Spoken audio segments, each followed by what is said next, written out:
অনেকে আমরা এই রমজান পেয়েও 5 ওয়াক্ত পড়ছি না, তারাবিও করছি না, লজ্জা এবং শরমে। অনেকের খুব শরম, যদি আমি মসজিদে যাই মানুষ কি ভাববে, যদি নামাজ পড়ি কি ভাববে, এটা কোনো কথা হলো?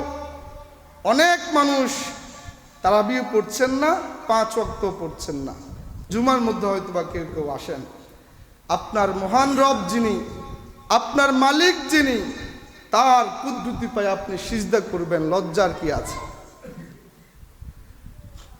আপনাকে যদি আজকে ঘোষণা দেওয়া হয় গোটা রাত্রির মধ্যে আপনি দাঁড়িয়ে থাকবেন, আপনাকে সোনা মুদ্রা দেওয়া হবে, হীরা ডায়মন্ড দেওয়া হবে, আপনি দাঁড়িয়ে থাকবেন, আমিও দাঁড়িয়ে থাকবো দুনিয়ার জন্যে, কিন্তু হীরা ডায়মন্ড সোনা অর্জনের চাইতো রমজানের প্রতিটি মুহূর্ত, প্রতিটি সেকেন্ড আরো দামি।